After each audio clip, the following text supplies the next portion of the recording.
Well, good morning. And those that are joining online, we also want to say good morning to you. You know, you still have time. You can hop in your car and come on over. We would love to see you, right? So, man, it's just good to be here today. Anna Maria, Lorenzo, we love you too. They're still in Puerto Rico right now, so not here with us on this trip, but if they're looking at online, I love y'all and I miss you so much. But it's so good to be here. I haven't got to, I think, preach here since...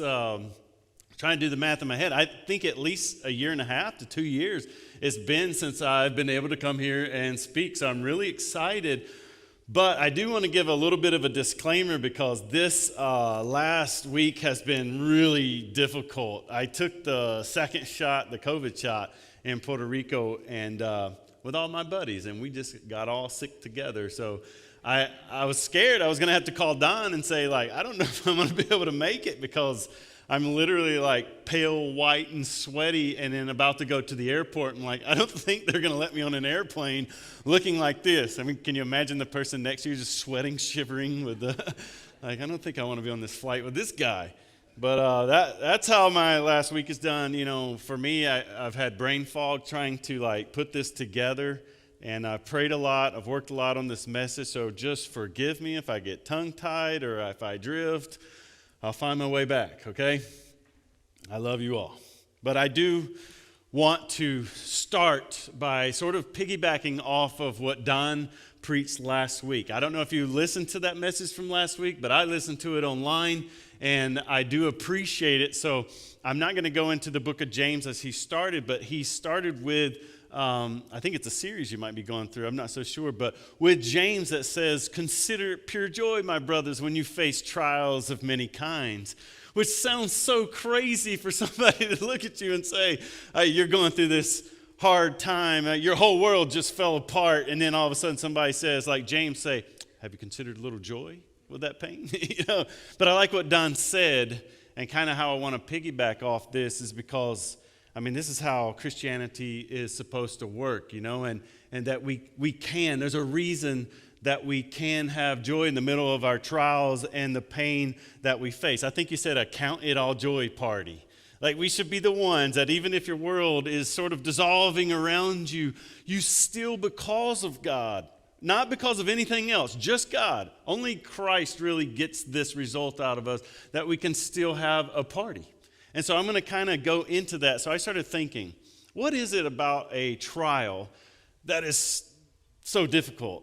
You know, like what do I hate the most about going through a hard time? Like, is it the pain? Is it the suffering? Like, what's worse for you, physical suffering or emotional suffering? If you say physical suffering, raise your hand. If you say emotional suffering, raise your hand. It's like 9 times out of 10 people say, man, you slap me on the face, just don't make me feel bad. Yeah, it's true. But I started thinking, you know, one of the worst things for me in a trial is I hate to wait. Am I alone on that? I cannot stand the waiting because I think with you, it seems like through the years, through the decades, our patience just starts getting paper razor thin.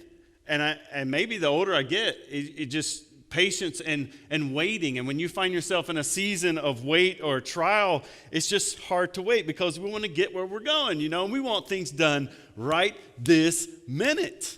And if we don't get our way, you start to sound like my little son Lorenzo. We start complaining and crying and whining, you know, like we do sometimes. But, you know, I know it can be tough. That's why, again, I'm piggybacking off what Don said last week. If you missed that message, you can go back on the church Facebook page, I believe, and watch that message and listen to it. I even found out recently there's a phobia called macrophobia. That's the fear of waiting. I don't have that fear.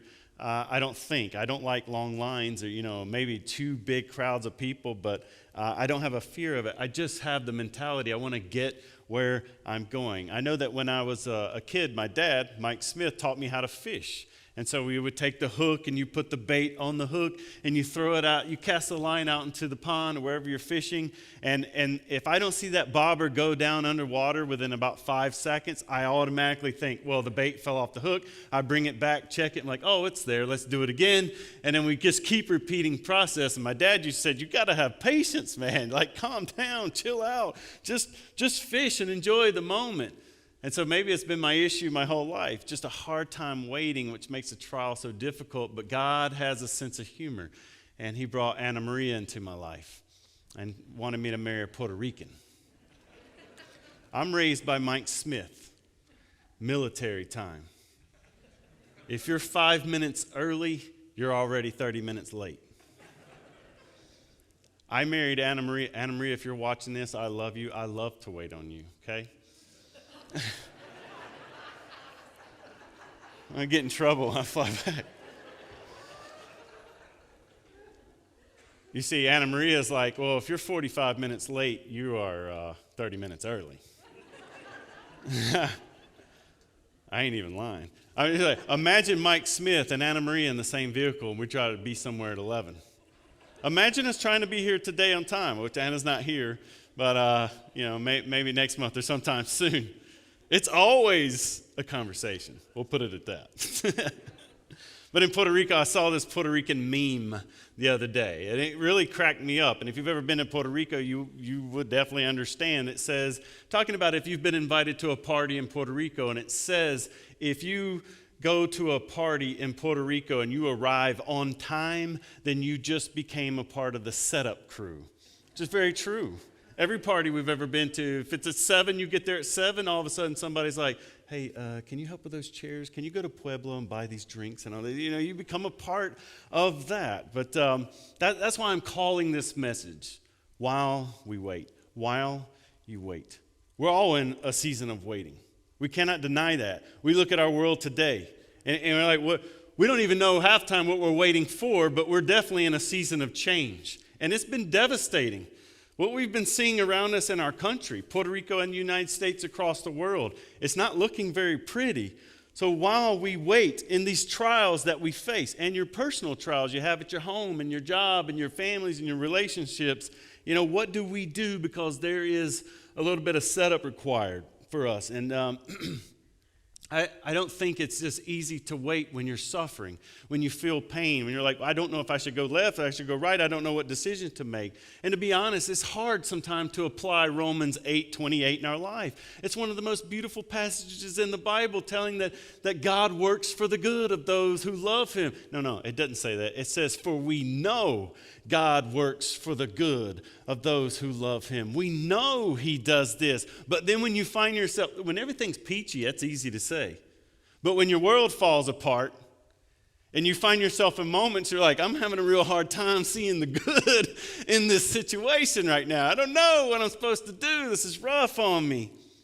But nevertheless, man, somebody like the Apostle Paul and people that wrote these passages who got their booties kicked over and over and shipwrecked and beat, even killed, are the ones that are teaching us this very thing.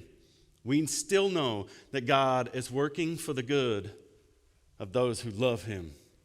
The thing is, my life in the last 10 years has just been a series of waiting. It has not been easy. It's not easy here. It's not easy there.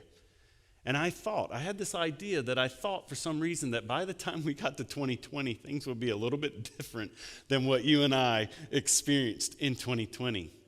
Like, I look back on my life, so you have to bear with me. This is like a huge intro I got just to get to my main text. Like in 2014, we had the liver surgery, right? I felt like I got ripped in half. They took half my liver out. My dad's sitting there because of it. So I'm not complaining about it, but that took 1 year off my life. I go to 2015, I'm trying to get over 2014, and we started having major droughts in Puerto Rico. It's hard to plan your day around if you're going to have water. It's hard to have church if there's no toilets that flush. I'm just saying, like, these little things we take for granted. 2016 showed up, still trying to get over 2014, and 2015, Lorenzo Bennett Smith Aril was born. And everybody that's ever had a kid knows as soon as that kid goes in that house, they own it. They own that house. Forget your sleep. It didn't matter. You don't have your schedule anymore. You have their schedule. You guys know this, don't you? You're like, spot on, bud. I know, man. I know how it feels. And 1 week after Lorenzo was born, we started having blackouts in Puerto Rico. We have so much corruption, man. And like in the power plant and all this kind of stuff, stuff was blowing up. And you're just like trying to watch a movie, everything's gone for a week, 2 weeks. Am I going to get this electricity back? It's hard to have a 1 week old baby and no electricity. It was tough. This is just dumb, but I go in the bathroom, I can't see, I'm going to brush my teeth, and I just grab this tube of stuff, and I put it, it's like, well, it's got to be toothpaste. I put it on the toothbrush, but I don't know if they sell it here, it's Desitin. It's the, you know what I'm talking about? Paste. It doesn't work very well to brush your teeth with. You can't get it out.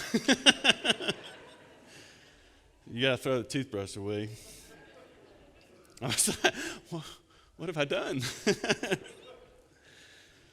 2017 changed our world for absolutely forever. In this time, Hurricane Irma, we had Lorenzo's birthday right after. At least we squeezed that in because we didn't know 2 weeks later a life would be changed forever because of that Category 5 Hurricane Maria. We still are not over that. We even date things, is that pre-Hurricane Maria or after? It changed our system. I mean, we saw people die in that.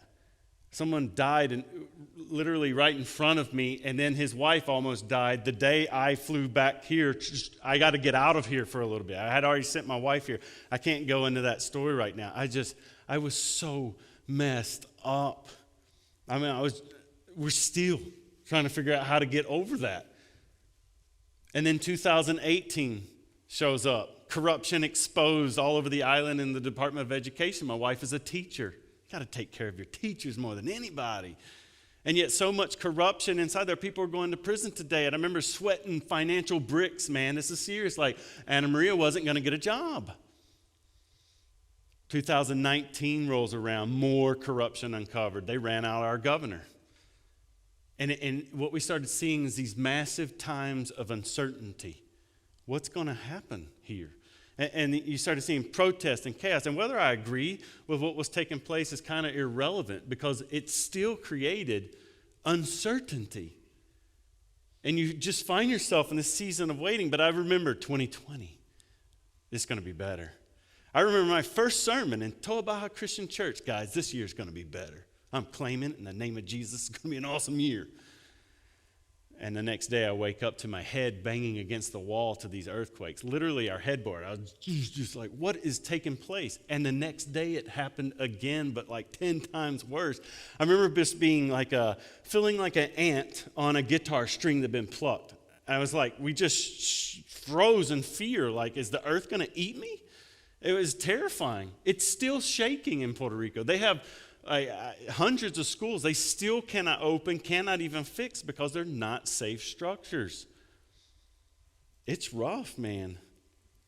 And then 2 weeks off for COVID has turned into 1 year.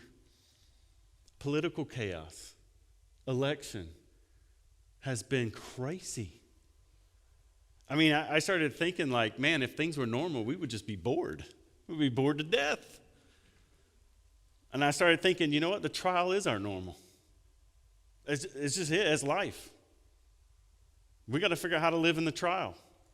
What are we looking for? Like life is the trial. This is what we're going to live in.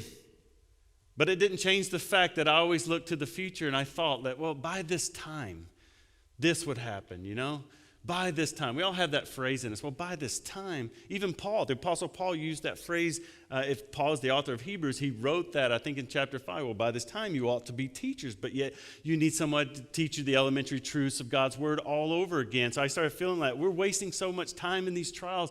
By this time, I thought. But to be funny, I thought, man, by the time we're 2020, we watched too many movies growing up in the 80s, like Space Odyssey, Back to the Future. I thought we would have flying cars, which is a terrible idea.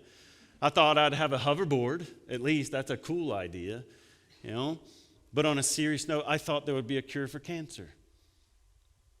And then you realize by the time you get to 2020, we might actually be living in a system where people might not want a cure for cancer. Now make that even more personal for you. I thought that by this time I would be free from this addiction. I thought by now I would be married. I thought by now I would have this job. I thought by now things would have turned out better. I thought that I would be over this tragic accident that happened in my life. Maybe you're saying today when you came in here, looking at all these things as a trial, how life has sort of punched us in the face, and you say, am I ever going to be? Am I ever going to get to see? Am I ever going to get to do? And am I ever going to get to become whatever it is? And what we're seeing in multiplied millions of people's lives, their lives, is you're seeing hope get crushed. You're seeing the future that they might have once had just diminish right in their heart and their soul. I don't like this cancel culture business, and I don't want to get into that. But the worst tragedy, using the word cancel at least, is that hope and future is being canceled in people's lives. And that is so dangerous. But what I want to say to try to cheer us up a bit is that is the context to almost every great Bible verse in the whole of Scriptures. Every major story in the Bible, people that were going through mega trials, in the fire, in the pain, where everything that they were looking at felt uncertain, is when God spoke. I think you guys went over Hebrews, right? You had a series with Hebrews with Chuck. And you probably talked about Hebrews 11, the faith chapter. I mean, you think about what these men and women face. That's why I say by faith, by faith. It even has this one line in there in Hebrews 11. It says the world was not even worthy of these kinds of people. It's almost like heaven and earth. Just stop and honor these people, because by faith, what they did in the trial, they had faith that moved them despite what everybody else was saying. See, today when somebody gets offended, that's all they think about. They get stuck and they just stop there and they start to complain about it. But by faith, we have to somehow move past and see beyond the trial that God is up to something. He is doing something on a large and grand scale. By faith, they administered justice. By faith, they conquered kingdoms. By faith, they rerouted foreign armies. By faith, they shut the mouths of lions. Now, this context of pain, this context of waiting, while you wait, I'm going to give this. I will say it's the Pinterest verse of the Bible. It's the Instagram, the Facebook kind of post. It's the kind of verse that you see, on Pinterest with nice little hearts and cuddly. You might put teddy bears on it, make you feel good. And you put #blessed beside it, and there's nothing wrong with that. But the context of this verse is pure tragedy. It's not a verse written just to make you feel good. As a matter of fact, this is like wartime material for survival. You want a hope and future, you better listen to what God says to us and stop listening to some of these other voices that are in the background. So Jeremiah 29, one of the most beautiful passages in the Old Testament, for God says, "For I know the plans I have for you, declares the Lord. They are plans to prosper you, not to harm you, plans to give you a hope and a future." We love that verse. I don't know if you're going to like the verses that come before it. But I hope maybe you're saying, I do love that verse, because you kind of want to say you feel good now because he is speaking this to you. I have a plan for you. There is a hope and a future, no matter what the government does or anybody else. There's still going to be a hope and future. I hope that you say, well, I do feel better because I'm certainly glad somebody knows the plan. And sometimes we have facing days where we're like, what is happening around us? Yes, I am glad that somebody knows the plan. So the context, this is an amazing verse right in the middle of a very hard chapter. The nation of Israel finds themselves in exile. They literally went from this golden era in Israel under King Solomon, a lot of story, a lot of history here, and vast richness, and now they find themselves in exile, slaves in Babylon. They lost their freedom. Let's not say they lost it. It was taken from them. They're not free anymore. They don't have freedom of speech anymore. They don't have their own home anymore. They cannot practice their own religion the way they used to. They lost everything. That is the context to this verse. Now that is impressive and terrifying. What do you do when you wait, when you find yourself in that kind of situation? And here the nation of Israel, God's people are just waiting. What do you focus on? When you find yourself in a problem, what do you do? See, today we just turn to our phones. We just bury our head in Facebook or something like that. We try to find coping mechanisms. But what do you do when you find yourself in the trial of your life? What do you focus on? 9 times out of 10, we only focus on the problem. But when we only look at the problem and we start only talking about the problem, we find ourselves just complaining and complaining and complaining. If we can get past that, we would start looking like we got to find our way out of the problem. So this goes into direction. What direction should we go? But for the nation of Israel in this situation in exile in Babylon, pagan Babylon, they can't get out. I think we should do this. There's no way, like if our modern day cancel culture was there, maybe somebody would go up in there and say, I cancel you pagan Babylonians, I'm leaving here right now. That's not going to work. You're not going to cancel your way out of that. You don't even have your rights anymore. But you think the thing that gets me about all these verses in the Bible and stories that happen like this, it always seems that God is not as concerned about the problem or as concerned about the direction you're heading as he's concerned about what you are becoming. That's what I see. It's like as if God didn't know. God, do you know what we are going through here? We were saying that in 2017 with Hurricane Maria. Like, are we even going to find water? I remember, and that's still nothing to compare to what this nation of Israel was going through here. But still, you find yourself in these situations. The trial is the trial. What do you do while you wait? Sometimes we talk to God as if He doesn't know. But I still think that God's like, my concern is with you and who you are becoming through this. What is this trial turning you into? What are you becoming through this? That's what gets me.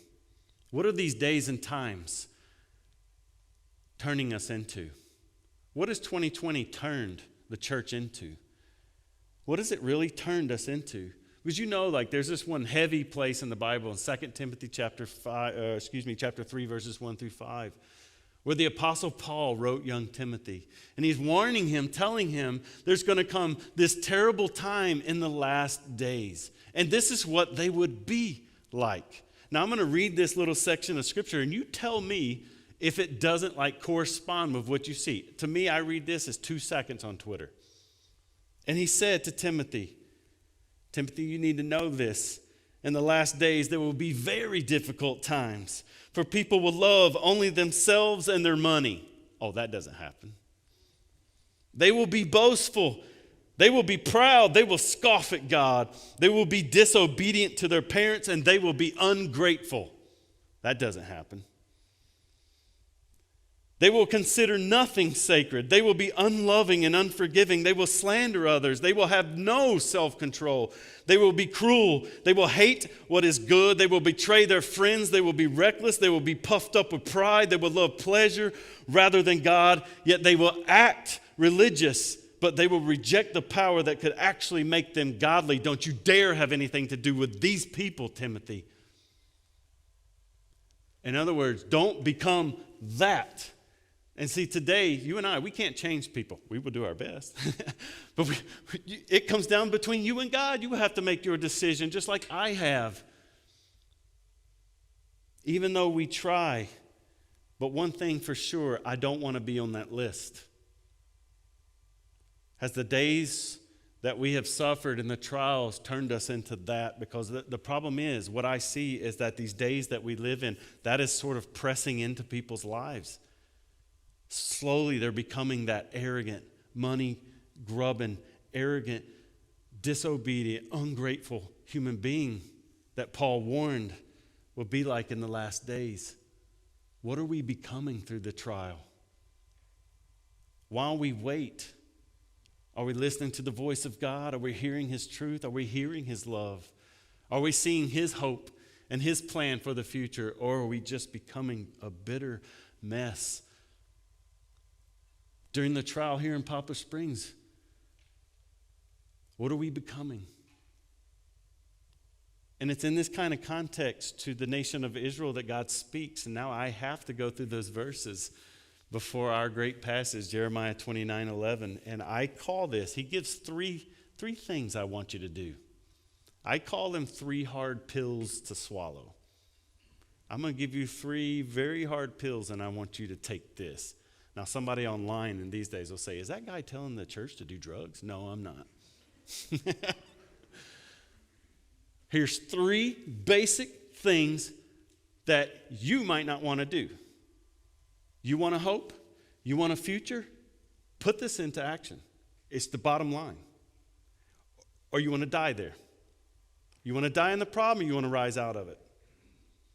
There comes a time where we have to get a little rough with ourselves. So if some things get a little rough here, I want everybody to understand this is pointing at me. Because I hate to wait. Point 1, Jeremiah 29, 4-5. This is what the Lord Almighty, the God of Israel, says to those I carried into exile from Jerusalem to Babylon. Wait, how did I end up in this problem? Oh, I put you there. That's a whole other thing that we have to deal with. You ever thought that sometimes we're in places where God actually wants us? I'm going through this season, this trial. It doesn't mean you like it. God understands that. He's obviously doing something. And remember what Paul said, for we know that God is working for the good of those who love him. So here's God speaking to him. This is what I want you to do. And he says in verse 5, Jeremiah 29:5, he says, I want you to build houses. I want you to settle down. I want you to plant gardens, and I want you to eat what they produce. It sounds like when I get on to Lorenzo and he's driving me crazy and he's got thousands of Legos in the house. I'm like, Lorenzo, settle down and build something. Be constructive or productive in this time. And so God is speaking to people in the trial, in the hardest place they have ever been in their life. Now think of their context with Babylonians all the way around them. No hope in sight. There's no relief in sight. There's no way out of this. And what does God say? Build a house. Settle down. In other words, you might need to park here for a while. I don't want to be here. Settle down. Sometimes it's the story of our life. I want this fixed right now. And God's like, I got you. You want a hope and a future? Settle down and build that house. So in other words, be productive. If you take notes, you're in the trial while you wait is when you need to be productive. Now, I'm sure what they were doing in the background is complaining their heads off, because that's what we do. I'm going to be real honest with you today, okay? I've worked in church for over 20 years, and I feel like I need to write a book. How to destroy a church in 10 easy steps. And my first step will be just keep complaining. Keep on complaining. Let's just destroy the church. And you have a right to. We live in a day where there's a lot of stuff. But what I see people do in 20, 25 years of church work is they get stuck on one thing. And instead of being productive, they just start complaining. It does drive me crazy. Think about that. Let's get perspective. In the grand scheme of all things, heaven, hell, death, life, cancer, COVID, the fate of every human being that's ever walked the face of the earth, the fate of everybody that's ever had breath in their lungs, but yet you're upset because you don't like their pants. I don't like that sound. And you can no longer worship anymore. You might have a right to worship, but I would say, to me, one of the number one killers to productivity And what shuts down the building of the house is when people just sit around and complain. God didn't tell them to complain. He didn't tell them to say a word. Build the house. Be productive. Everybody say, be productive. And you use your imagination how to do that. But here he straight up said, build the house. Now, you cannot deny that when Jesus shows up on the scene years later, uses that terminology in things like build your house on the firm foundation. What about gardening? Jesus talked about this all the time, the seeds, the sower. You and I, we're together. And I love you. We're family. We have to build this house. What do we do? COVID-19 doesn't shut down the church. Political chaos doesn't shut down the church. If they tried to just become an outlaw, that's it. Jesus is not going to shut down his church. The only thing that shuts down the church is when people just sit around and complain. Or they become just like the people in that list that Paul warned Timothy about. What are we becoming? Because I can be a really good complainer. I'm complaining about complaining right now.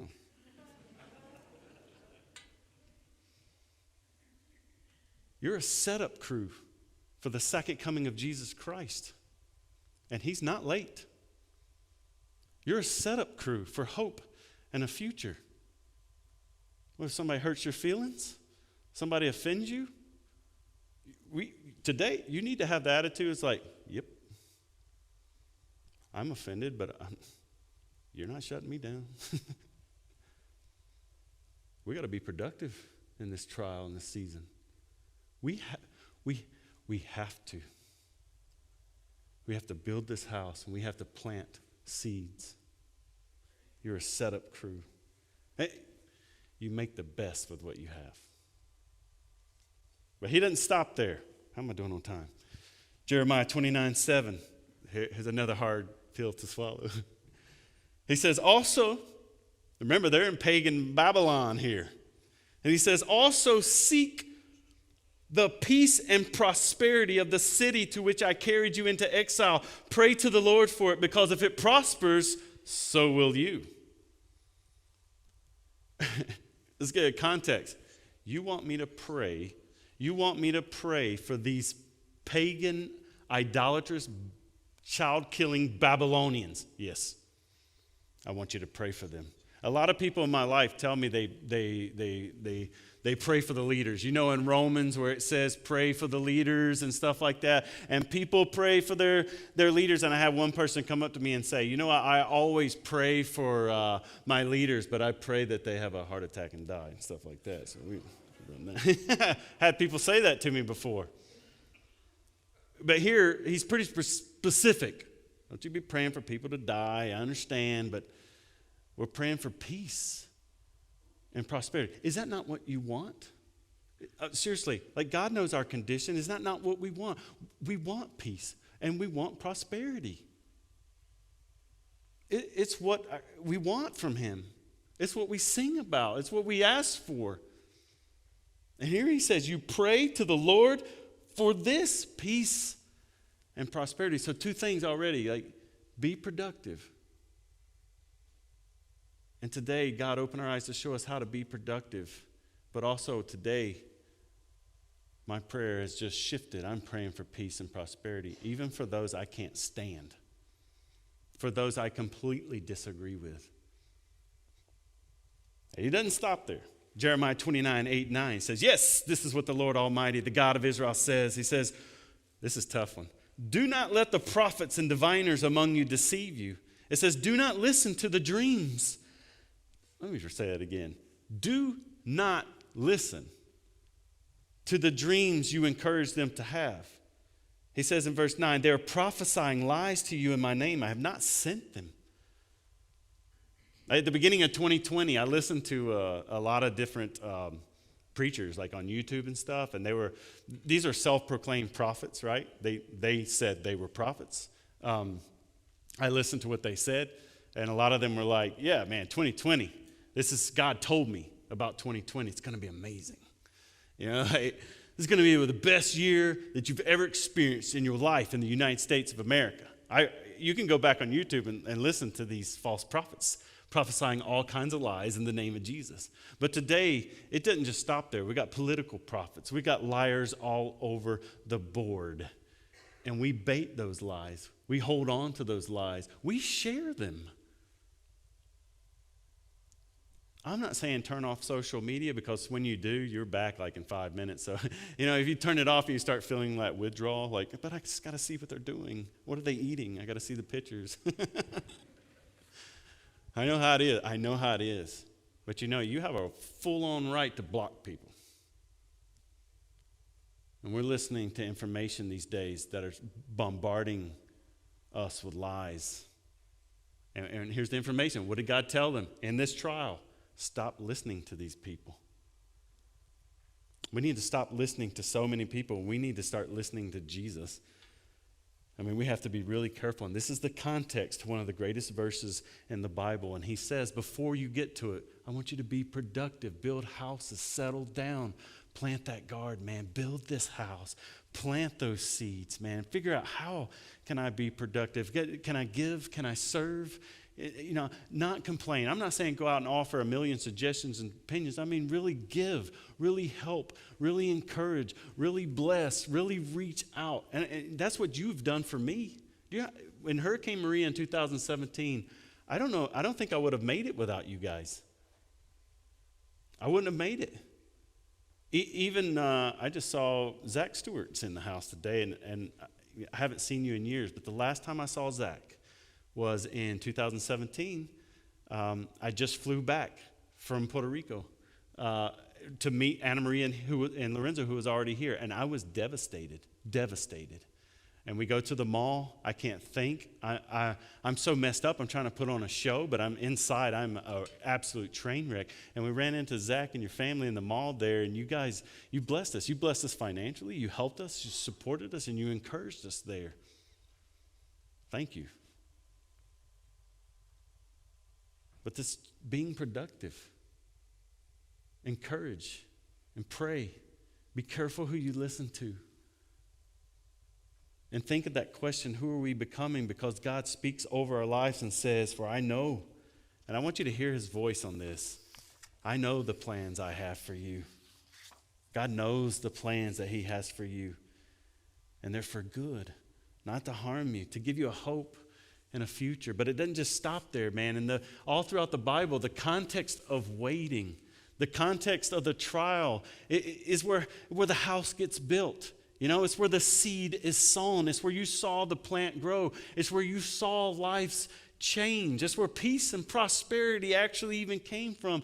But also in the trial and in the wait, this is like that season, that time where God spoke to you and showed you who you are. And that's sort of my prayer even today, that God show us who we are. And now what happened to the Apostle Peter? He was a fisherman. And when he first appears in the Bible, it doesn't sound like he's doing a very good job, because he fished all night. And remember, he didn't catch anything. And that next morning, he's washing the nets, and then Jesus walks up. And then Jesus says, hey, Peter, what did he tell him? Cast your net on the other side of the boat, Peter. What does he say? I just cleaned this net. He sounds like us. I just cleaned this thing. Now, everything right here hangs in the balance. If Peter listens, he changes the world. He's the reason why we know the gospel of Jesus Christ, because Peter's the one that ministered to Cornelius in the book of Acts. He's the reason why the gospel started going from Jews to Gentiles, non-Jews. Everything hangs on this balance. Will he listen? Are his ears open? Are his eyes open to the voice of God? Or maybe he's got all these other things, this voice in him, well, I got to get home. I'm tired. I don't want to do this. And Jesus said, Peter, cast your net on the other side of the boat, son. But he did it. Talk about productivity. His boat started sinking in the water because of how much fish he caught. And that day he became the Apostle Peter. Changed the world. And what did Jesus say to him? From now on, I will make you into a fisher of men. What about Sarah? You're going to be a mother. She laughed. She laughed.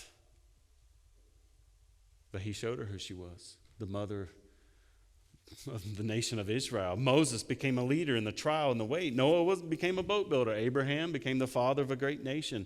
And I think this is why we can have a party and joy while we wait in the trial. Because in this place is where everything changed. In that trial, you can look at it and say, I hate this situation. Maybe this place in this moment, I want everything to change right now. But this is the place where God really works the strongest. But you and I have to focus on God. How many places in the Bible did God say, talk about opening eyes and ears and over? You can almost like hear it as a whisper. Like, he who has an ear, let him hear. Whoever has ears, let them hear. Over and over in the book of Revelation, whoever has an ear, let them hear.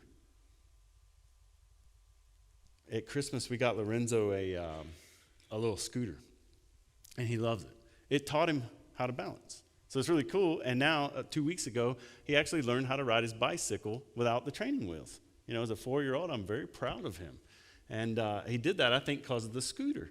But we go out onto the streets. I give Lorenzo a little powwow talk before we go out into the road. So I have like this little movie moment where I go up to Lorenzo and I grab him and I hold him. I look him right in the face, you know, cue the nice emotional music. And I feel like, you know, it's a bonding moment. Like, Lorenzo, we're about to go on that road, right? Yes. I don't trust anybody. You don't either, right? It's like, we're going out there into that road, son. I look at him like, Lorenzo, you have to keep your eye on me. I am your daddy. I say, Lorenzo, if you get in front of me just a little bit, I need you to listen to my voice. Okay? If not, you're going to be in trouble. And look at me, son. And he'll look at me right in the eyes. Like, say, yes, Dad. Yes, I understand. Yes, Dad. He'll give me a hug and say, I love you, Daddy. He's just happy to go outside, ride his little scooter. We have this nice little bonding moment, and then we go outside. And the other week we did this. As soon as we got out there, poof, he's gone. Destroyed our little bonding moment with my son. But I was mad. I mean, he just kept going. So I was like, Lorenzo, hey, like, Lorenzo. And he just kept going. I was like, we just had the talk. And that little red dart just going down the road. And now people are coming outside and they're like, who's this crazy gringo yelling at that redheaded boy down the road? It just seems weird in Puerto Rico, right? I think I look like a redneck there with a redhead child. Okay. It's just crazy. That's just how it is, but it still is like, Lorenzo, stop. He did not stop. He didn't even look back. I was like, we just heard the talk. I was furious inside. I took off running. I was like, and I was yelling. I kept going. He went around a corner. I was like, I don't see you. And I went around that corner. Then he went around another corner. And about 20 feet in front of him, and he's just going as fast as he can. Where did he go? Like, his mind, he thought about something else, or he just went in la-la land like we do. I don't know. And there's this huge Dodge, I don't know if it's a Charger, Challenger, or something like that. It's a huge Dodge car, and it's orange. And it has, like, sparkly paint. So it's like one of those cars when you see it, it's like, hey, I'm here. And Lorenzo's headed full speed right towards it. Lorenzo had a helmet on, by the way, so don't call social services on me after I tell you. Lorenzo's like, do. I'm like, Lorenzo, open your eyes, man. Open them. And he just, bang.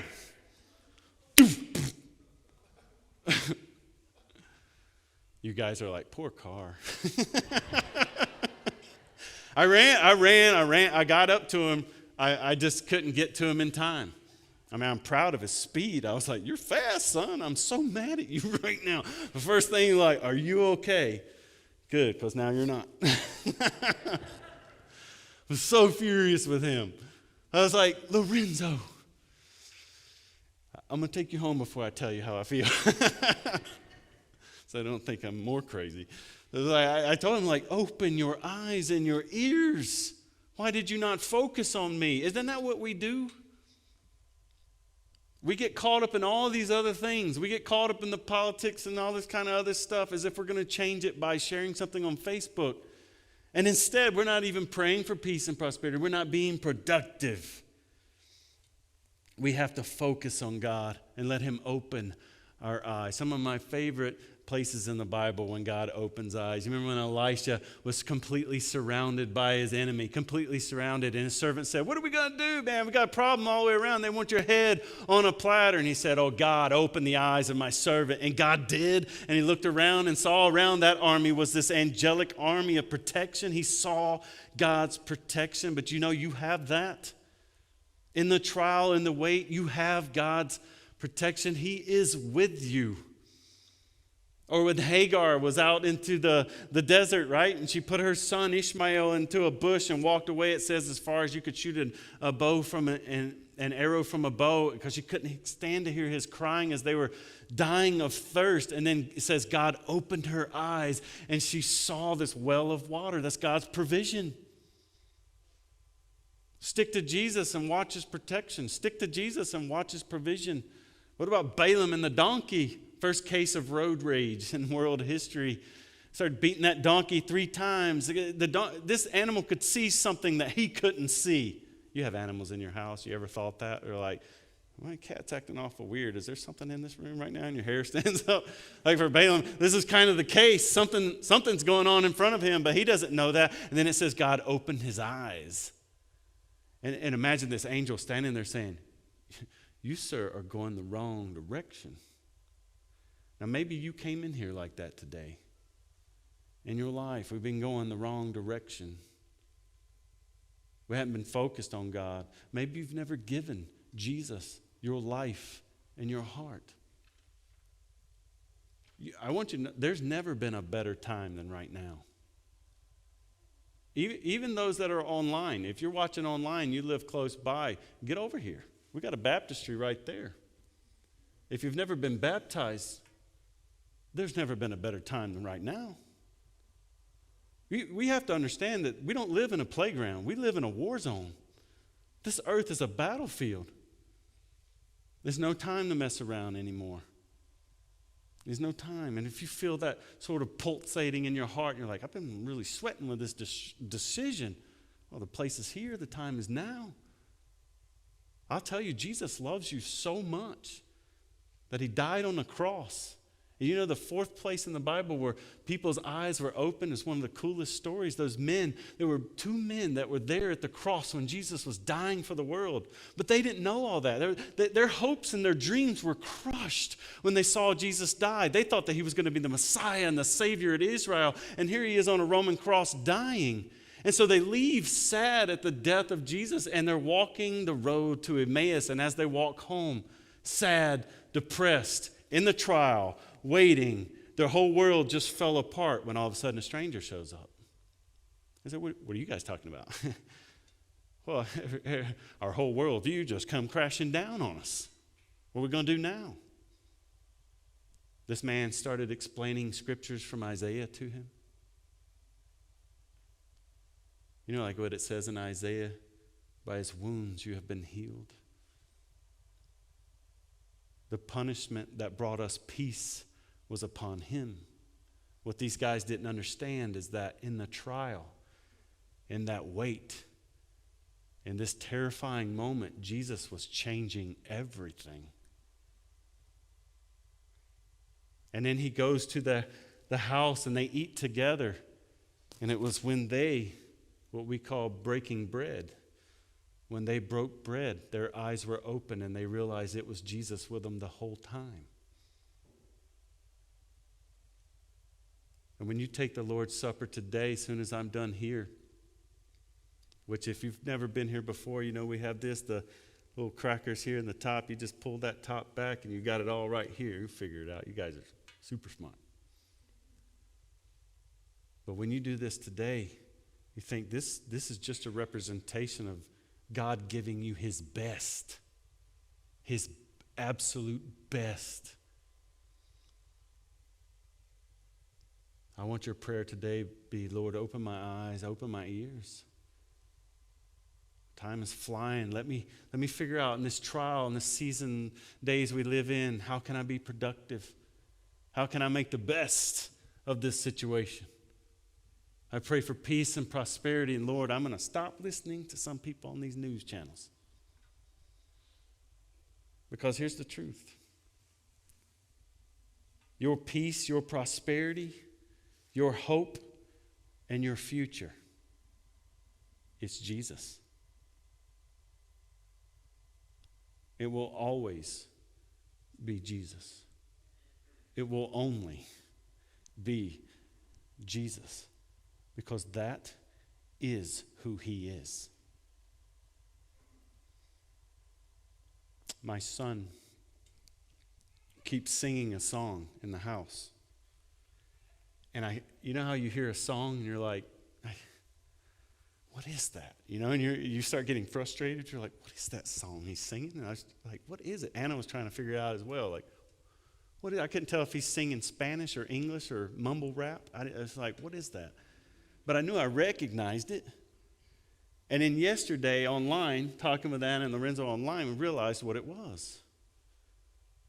And pardon my voice, but little Lorenzo the other day, when I realized, was sitting there in Spanish saying, Así eres tú, así eres tú, así eres tú, así eres tú.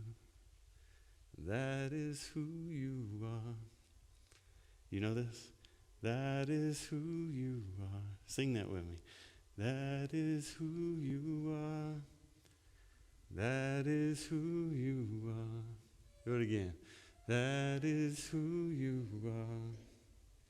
That is who you are. That is who you are. That is who you